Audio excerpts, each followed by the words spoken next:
अब देखो, एक चैप्टर जो तुम्हें सबसे बेहुदा लगता है, सबसे बकवास, हर 12th क्लास के बच्चे को लगता है, और उस चैप्टर का नाम है सूफी और भक्ति परंपराएं, है ना। अब इधर देखो, तो सूफी और भक्ति परंपराएं जो कि सबसे बोरिंग बोरिंग लगता है, आज क्लास के बाद मुझे बताना कि क्या ये बोरिंग लगा, क्या नहीं लगा। ठीक है, बहुत सिस्टमेटिक तरीके से इसको समझने की कोशिश करेंगे और मुझे पूरी उम्मीद है तुम्हें मजा आएगा। ठीक, सबसे पहले तो इसे देखना कि मैं यहाँ पे टॉपिक लिख देता हूँ। पहले हम एक एक करके बात करेंगे। पहले हम बात करेंगे सूफीज्म की। सूफीज्म मतलब सूफीवाद, सूफीवाद। ठीक है, इंग्लिश में से कहते हैं सूफीज्म।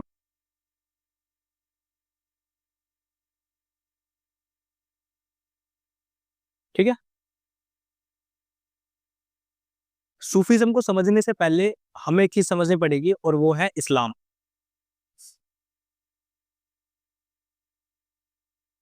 इस्लाम, ठीक है।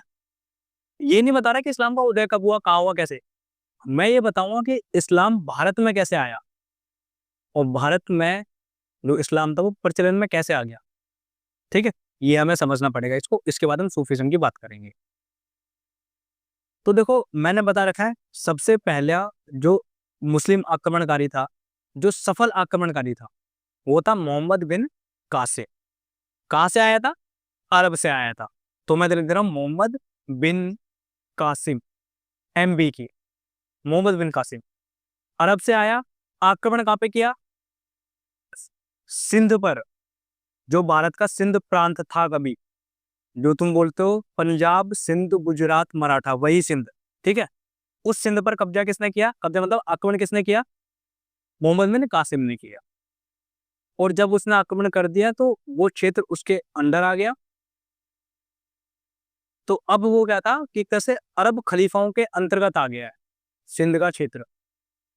अब जब वो आया तो जैसा कि मैंने पहले भी बताया था कि यहाँ से बहुत सारी किताबें ले गया ज्ञान के लिए, पढ़ने के लिए। और यहाँ पे बुद्धिज्म और जैनिज्म के लोग थे तो बहुत शांत प्रिय थे। फिर इसने क्या करा कि यहाँ पर एक टैक्स लगाया जिसको हम कहते हैं क्या? जजिया कर। जजिया कर या जजिया टैक्स। जजिया कर क्या होता है? जजिया कर होता है जो गैर मुस्लिमों पर लगता है। ऐसे व्यक्ति जो मुस्लिम नहीं है उनको टैक्स देना पड़ेगा।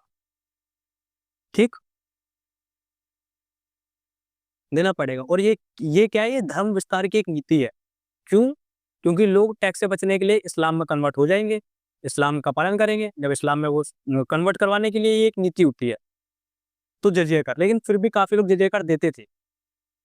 ठीक है, तो भारत में इस्लाम की शुरुआत होती ही वहां से है। आगे हमने देखा कि महमूद गजनवी आता है, मोहम्मद गौरी आता है और अपना गुलाम छोड़ता है। कौन?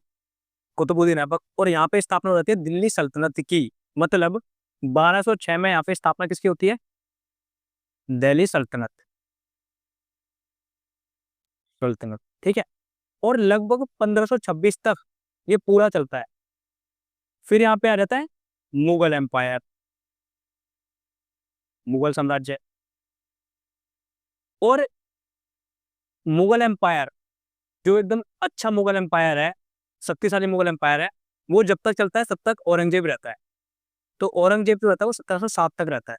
हालांकि पूरा मुगल एम्पायर तब खत्म होता है जब 1857 की लड़ाई होती है, जब बहादुर शाह जफर सेकंड को अंग्रेज पकड़ के रंगून भेज देते हैं। रंगून कहाँ पे है? म्यांमार में, रंगून।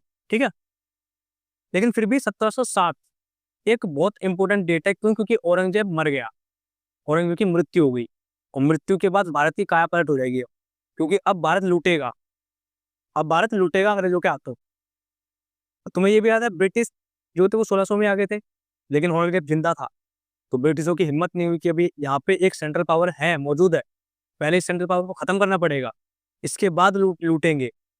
तो क्योंकि जब तक औरंगजेब था तो तब तक ब्रिटिशर्स, पुर्तगाली, फ्रांसीसी ये सब लोग जो थे एकदम कंट्रोल में थे और डरे हुए थे कि यार अभी हम चुनौती नहीं दे सकते, है ना। ये था। तो क्या होता है कि ये था, और इस दौरान लगभग ये 600 सालों के दौरान भारत में इस्लाम जगह जगह फैल जाता है। ठीक है, इसी को कहते हैं लोक प्रचलन में इस्लाम का आना। लोक प्रचलन का मतलब ये है फेमस हो गया लोगों के बीच में। और कैसे हो गया? एक तो जजिया कर, तो जजिया कर के कारण कुछ लोग कन्वर्ट होते थे। फिर हमने बुद्धिज्म और जैनिज्म में देखा था कि दलित लोगों की स्थिति इतनी बदतर थी, उन लोगों को समानता चाहिए थी, और इस्लाम एक समतावादी धर्म था जो जिसमें जाति व्यवस्था का उल्लेख है नहीं। तो इसलिए भी लोगों ने खुद कन्वर्ट किया अपने आप को इस्लाम में। ठीक है, अभी तक तो ये जितने शासक थे कितने, ये कौन थे? मुस्लिम थे। पहली चीज तो शासक कौन थे? मुस्लिम थे। लेकिन उसके बाद भी इन्होंने अपने दरबारियों में हिंदुओं को रखा। अब यहाँ पर जो तुम्हें एक चीज दिखेगी कल्चर, वो है हिंदू मुस्लिम कल्चर साथ साथ देखने को मिलेगा। तो क्या होता है कि हिंदुओं ने मुस्लिमों की कुछ चीजें एडप्ट की, मुस्लिमों ने हिंदुओं की कुछ चीजें एडप्ट की। जैसे आंध्र प्रदेश में जनजातियां कजन्स मैरिज करती हैं, ठीक है, और जबकि इसी इस्लाम से अडॉप्ट किए, मतलब प्रभाव है ना। तो ये देखना, भारत में इस्लाम में भी जातियां हैं, कहीं और इस्लाम में जाते नहीं। ये भारत की जाति व्यवस्था का असर है इस्लाम के ऊपर। जबकि इस्लाम तो एक जाति उन्मूलन के तौर पर बना था कि जात समतावादी धर्म हुआ, लेकिन भारत की जाति व्यवस्था इतनी गहरी है कि उसने उस पर प्रभाव छोड़ दिया कि तू हमें खत्म करेगा, रुक जा। तो उस पर भी दी हमारी जाति व्यवस्था, तो इस्लाम में तो भी मिलती है। ठीक है, मैंने पिछली क्लास में एक बात और बताई थी, इस्लाम के सारे फिरके अगर किसी देश में मिलते हैं तो वो भारत है। किसी देश में तुम्हें केवल शिया मुस्लिम मिलेंगे, तो किसी देश में केवल सुन्नी मुस्लिम, जो मुस्लिम कंट्रीज है। लेकिन भारत में इस्लाम की सारी जो किस्में होंगी, सारे फिरके होंगे, वो मिलेंगे। ठीक है, ये चीज है। और इसका एक और अच्छा एग्जाम्पल है, सिखिज्म यहाँ पर आया, तो सिखिज्म ने जो मुगल वास्तुकला थी, जो भवन निर्माण की शैली थी, गुम्बद बनाना, वो उसने मुगल वास्तुकला से ले लिया, और इसलिए गुरुद्वारा बनता है वो मस्जिद की तरह बनता है ना। और मुस्लिमों ने क्या किया, मतलब जो मुगल थे उन्होंने क्या किया, तो मुगलों ने यहाँ पर क्या करा, एक तरह से बेल, जो बेल बनते हैं ना, बेल, जो बेल बनती है, डिजाइन, जो डिजाइन होता है, डिजाइन में बेल बनवाना, फूल पत्ती, कलश, ये सब। हालांकि कुरान में इन सब चीजों की मनाही है कि ऐसा नहीं करवा सकते, लेकिन फिर भी इन्होंने उस चीज को एडप्ट किया। इसका मतलब ये है कि हिंदुओं ने मुस्लिमों की चीजें अपनाई और मुस्लिमों ने हिंदुओं की चीजें अपनाई। ठीक है, इसलिए कुछ हिस्टोरियन इसको कहते हैं कि ये जो संस्कृति है ना, ये जल और रेत, इसकी मिश्रण संस्कृति है। जल रेत का मतलब है जल, भारत नदियों का देश है, हिंदुओं का जन्म यहाँ पर हुआ। रेत, सऊदी अरब रेत रेगिस्तान वाला इलाका है, मुस्लिमों का जन्म वहां पे हुआ। तो वो मिश्रण है एक तरह से, ये होना चालू हुआ, इसी को कहते हैं कि लोक प्रचलन में इस्लाम आया। इसके अलावा यहाँ पर जो मुस्लिम्स आए, तो मुस्लिम्स कहाँ से? सऊदी अरब से, अरबी भाषा। उसके बाद भी इन्होंने क्या करा, जो मुस्लिम्स थे उन्होंने पंजाबी भाषा, उर्दू भाषा, उर्दू याद रखना, उर्दू का जन्म भारत में हुआ है, कहीं और नहीं हुआ है, कहीं सोचो कि उर्दू कहीं और हुआ है। तो उर्दू भाषा, पंजाबी भाषा, बंगाली, ठीक है, ओडिया भाषा, इन सब में भी अपनी रचनाएं लिखी। किस लिए लिखी? ताकि इस्लाम के सिद्धांतों को आम लोग जो है वो भी उसको समझ पाए। समझ आ गई चीज? और इस्लामिक जो लोग थे वो क्या करते थे, इस्लाम में 5 महत्वपूर्ण बातें बता रखी हैं जो कि हर मुस्लिम को करनी ही करनी है। पहली बात क्या है, वो कहते हैं कि अल्लाह एकमात्र ईश्वर है, वहदत उल वजूद। ठीक है, अरबी में कहते हैं इसको, अल्लाह एकमात्र ईश्वर है। दूसरी बात, पैगंबर मोहम्मद जो है वो अल्लाह के दूत है। जैसे हम कहते हैं ना, सारे धर्मों में एक चीज है, जैसे जीसस को माना जाता है कि धर्म के संस्थापक हैं, ये एक तरह से भगवान गॉड के बेटे हैं, यानी दूत हो गए एक तरह से। महात्मा बुद्ध, महावीर जैन, ठीक है, और क्या कहते हैं पैगंबर मोहम्मद साहब, गुरु नानक, ये सब इनमें से कोई ये धर्म ये नहीं कहता कि हम भगवान हैं, वो कहते हैं कि हम भगवान के दूत हैं। ठीक है, महात्मा बुद्ध तो एंड में भी यही कहते गए थे कि मैं कोई भगवान नहीं हूं, मैं कोई ईश्वर नहीं हूं, हर किसी व्यक्ति को अपना मार्ग खुद ढूंढना है, वो अपने आप में ज्ञानी है, बस उसको ज्ञान को उजागर करना, लेके आना है। तो महात्मा बुद्ध कह गए थे। लेकिन हिंदू एक लौता ऐसा धर्म है जिसका संस्थापक खुद ये कहता है कि मैं ही हूँ जो हूँ। और कौन है संस्थापक? लॉर्ड कृष्णा। तो वो कहता है कि मैं ही भगवान हूँ। ठीक, तो हिंदुज्म एक लौता ऐसा रिलीजन हो गया जो संस्थापक की दवा ठोक के कहता है कि मैं ही हूँ भगवान, बाकी कोई नहीं कहता। तो अब इसके बाद क्या होता है कि जैसे मैंने बताया कि पहली पहली चीज कि अल्लाह एकमात्र ईश्वर है। दूसरा, पैगंबर मोहम्मद उसके दूत है। तीसरा, दिन में 5 बार नमाज पढ़नी चाहिए। चौथा खैरात, जिसे जकात भी कहते हैं, खैरात जकात वो बांटनी चाहिए। और पांचवा, हाँ मुस्लिमों को। और पांचवा, ये इस्लाम का सिद्धांत है ना क्योंकि इसलिए। और पांचवा कि मक्का जाना चाहिए हज यात्रा के लिए। ठीक है, मक्का मदीना जाओ हज यात्रा, यहाँ मक्का में, हाँ सऊदी अरब, तो वहाँ जाना चाहिए। ठीक है, और यहाँ पे नॉन मुस्लिम्स नहीं जा सकते, अलाउड नहीं, नहीं जा। अब उसको लेके क्या करा हमारे पास राजस्थान में, एक कहते मंदिर में बोर्ड लगा दी कि यहाँ पे मुस्लिमों को आना मना है। तो यार क्या कर रहे हो यार, वो जो भी करे हमें उससे क्या मतलब, मुझे तो उसने वो कर दिया। तो फिर, और जबकि हमारा आर्टिकल 15 क्या कहता है, ये चीज 15 क्या कहता है, किसी भी व्यक्ति के साथ धर्म, जाति, जन्म स्थान, लिंग, ठीक है, और इन सब के आधार पर भेदभाव नहीं होगा। तो ये आर्टिकल 15 का ही उल्लंघन है, इसलिए फिर उसको हटवाया गया। ठीक है, बोर्ड को। तो ये चीज समझ समझ आ रही है। तो 5 इस्लाम के सिद्धांत थे, हर मुस्लिम उसको फॉलो करता था, उन 5 सिद्धांतों को। और उसके बाद ही लोक प्रचलन में आया संस्कृतियां। फिर नाम, जैसे नाम हम बात करते हैं, तो जैसे जैसे एक नाम है मलिक, तो मलिक नाम मुस्लिमों में भी होता है और हिंदुओं में भी होता है। हमारी एक मैम थी स्वाति मलिक, हिंदू थी वो, लेकिन तुमने एक नाम सुना होगा मलिक मोहम्मद जायसी, हिंदी के कवि, तो वो मुस्लिम थे। तो नाम जो है ना वो भी ऐसे हो गए क्योंकि हिंदुस्तान में जब वो आए और संस्कृति से आपस में टकराए, तो उन्होंने कुछ नाम हिंदुओं का अडॉप्ट किया और हिंदुओं ने भी कर लिए। जैसे शाह, SHASHAAH, शाह, अमित शाह। तो जो शाह नाम है ये हिंदू में भी है, लेकिन देखो शेर शाह सूरी जिसने जीटी रोड बनाया था, मुस्लिम था वो। समझ आ रही है चीज। तो क्या है कि नाम भी एक जैसे होने लगे, ये कल्चर। फिर जब सिखिज्म आया, तो सिखिज्म ने बहुत अच्छी बात की भाई, जब गुरु ग्रंथ साहब उन्होंने जो गुरु ग्रंथ साहिब जब लिखा, तो उन्होंने क्या करा, भगवत गीता के, एग्जैक्ट मुझे गिनती याद नहीं है, पर भगवत गीता को उन्होंने सबसे ज्यादा श्लोक उठाए हैं।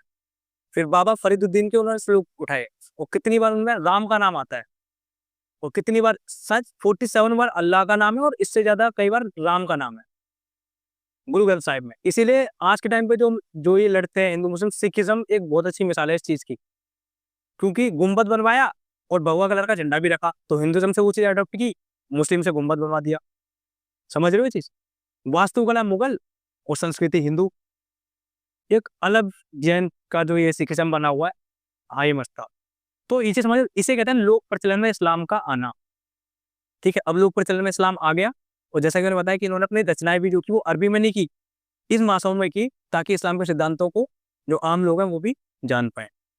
अब जब ये लोक प्रचलन में इस्लाम आ गया, इसी बीच सूफीज्म, सूफीवाद की उत्पत्ति होती है। अब आइए हम इसको समझते हैं कि सूफीवाद क्या होता है। पहले इसको नोट डाउन कर लो, फिर हम समझते हैं कि सूफीवाद क्या होता है भाई। ठीक है, सबसे पहले तो सबसे पहले हम समझते हैं इसका अर्थ क्या है और ये क्यों आया, सबसे पहली चीज। ठीक है, तो देखो सूफी जो वर्ड है, इसको लेकर पहली चीज तो हिस्टोरियंस में डिबेट है। कुछ हिस्टोरियंस कहते हैं कि जो सूफी शब्द है वो अरबी के शब्द सफा से निकला है, सफा से निकला है, जिसका शब्द है साफ। अब ये अब ये चीज तुम्हें कुछ क्लियर नहीं हुई कि इसका मतलब क्या हुआ।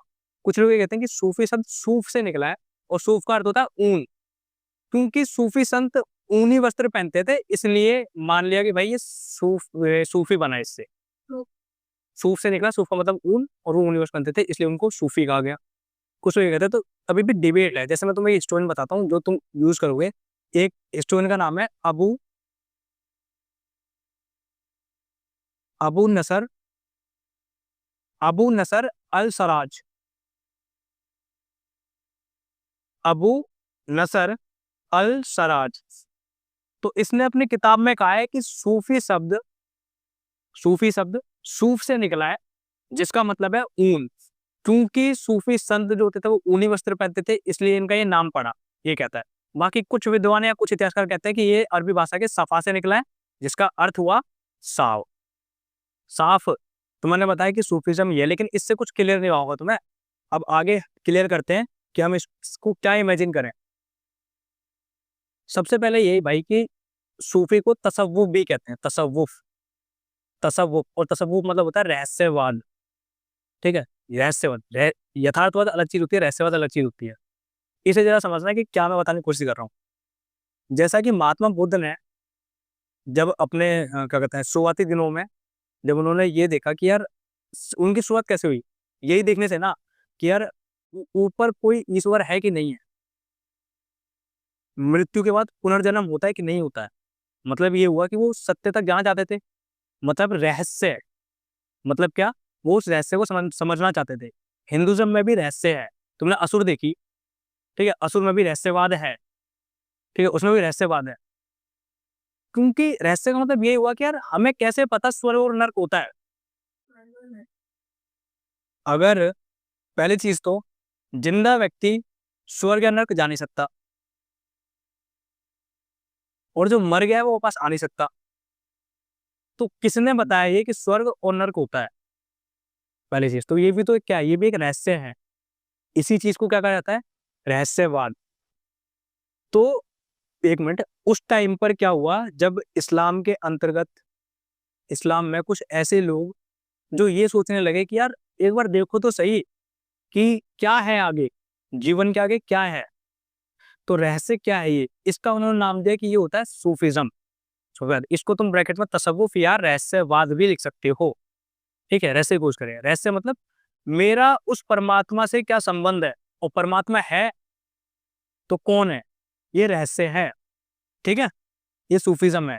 इसे यही सूफीवाद है और इसका मेन मोटिव एक ही था। सूफीवाद का जो मेन मोटिव था वो था इस्लाम में जो कट्टरता आ गई थी, उस कट्टरवाद को खत्म करना। ठीक है? इस्लाम की कट्टरवादिता या कट्टरवाद जो अवधारणा थी उसको खत्म करने के लिए सूफीज़्म पनपा, सूफीज़्म का जन्म हुआ। इसीलिए तुम देखो, अब मैं तुम्हें बताऊँ ना, तुम बोलोगे यार ये चीज़ें तो बहुत नॉर्मल है। सूफीज़्म पे जो-जो सिद्धांत है, सूफीज़्म किन-किन चीज़ों पे यकीन करता है, तुम देखोगे तो तुम्हें बहुत मज़ा आएगा। जैसे जैसे हमने देखा था कि बुद्धिज़्म किन-किन बारे में क्या सोचता है, तो सूफीज़्म परमात्मा पे क्या सोचता है, आत्मा पे क्या सोचता है वो,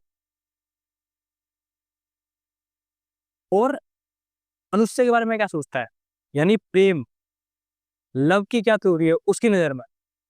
ठीक है? अब तुम हँस गए भाई। तुम लोग तो प्यार को समझते नहीं भाई। मतलब तुम, अब मैंने लव बोला तो तुम्हारे माइंड में याद आ गया भाई।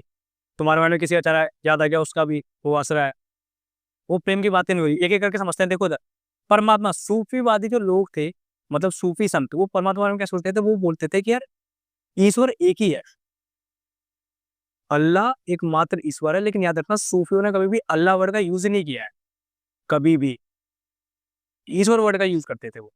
तो कहते थे कि यार ईश्वर ना एक ही है। अब तुम्हारी किताबों में अल्लाह लिखा हो सकता है, वो अलग बात है। मैं बता रहा हूँ कि उन्होंने कभी भी अल्लाह वर्ड का यूज़ नहीं किया है। तो वो कहते थे कि यार ईश्वर एक ही है।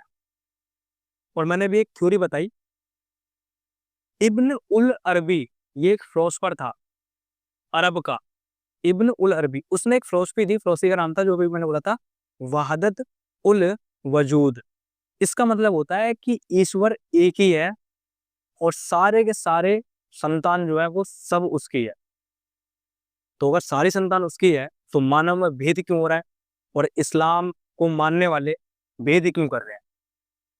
यही चीज समझाने के लिए सूफिज्म आया। अब मैं तुम्हें बताता हूँ इससे हटके, क्योंकि मैं धर्म का भी अच्छा जानकार हूँ।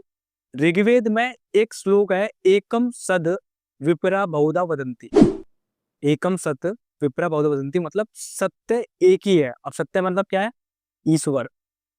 सत्य एक ही होता है और विपरा बहुधा वदंती का मतलब है कि अलग अलग लोग उसे अलग अलग नामों से बुलाते हैं। अब तुम बताओ, क्या सूफीज्म की ये थ्योरी जो इब्न उल अरबी ने ली और ऋग्वेद की थ्योरी, क्या इसमें कोई डिफरेंट दिखा है तुम्हें? नहीं दिखाई देगा।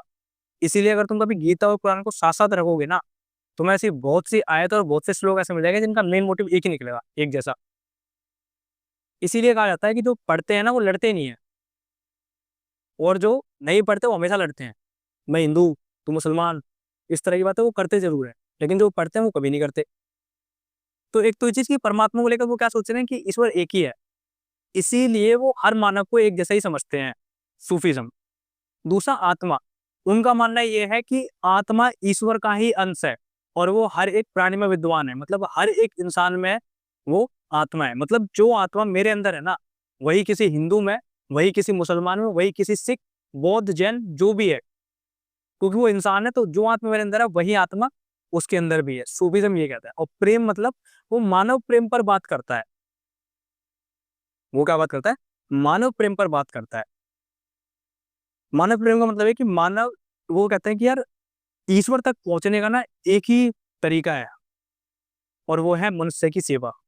इनका ये सिद्धांत है, मनुष्य की सेवा, मानव की सेवा। आगे चल के अनेक अनेक महापुरुष हुए, अनेक युग प्राणी हुए, युग पुरुष हुए, जिन्होंने ये व्याख्यान अलग तरीके से की। जैसे स्वामी विवेकानंद, उन्होंने कहा कि मैं हर एक इंसान को तब तक देशद्रोही समझूंगा जब तक इस देश का गरीब इंसान गरीब ही रहेगा। और उन्होंने जो मिशन चलाया, रामकृष्ण मिशन, वो क्या था? गरीब की सेवा करना। तो मैं गरीबों की सेवा करूंगा। इसका मतलब क्या? मनुष्य की सेवा। इसका मतलब क्या? मनुष्य की सेवा। महात्मा गांधी, उन्होंने एक कोट दिया, अपने आप को खोजने का सबसे अच्छा तरीका है अपने आप को मनुष्य की सेवा में खो देना। तुम अपने आप को देख सकते हो। ठीक है। कहने का मतलब है यही बात जैसे सूफीज्म सिखा रहे हैं, आगे जाके बहुत महापुरुष यही बात को दोबारा रिपीट करेंगे। तो सूफीज्म इस बात में मानता है। अब तुम्हारे मन में एक इमेज बन गई, सूफी संत क्या सोचते थे। क्लियर है ये चीज? ठीक है। तो देखो, इस्लाम जो कट्टर हो चुका है, और ये दिखा रहे हैं रियल इस्लाम जो अच्छी बात करता है। तो इस्लाम जो कट्टर होता है उसमें कट्टरवादिता को हटा के रियल धर्म को उजागर कर रहे हो। इसमें भी डिबेट है कुछ स्टूडेंट्स, लेकिन मैं मेरे साथ बताता हूँ, मेरे को भी ये लगता है, मैं भी इसी चीज में मानता हूँ कि हाँ ये इस्लाम का एक भाग है। ठीक है। लेकिन कुछ लोग इसको नहीं मानते, वो कहते हैं कि एक नई परंपरा है, एक अलग तरह का। ठीक है ये चीज।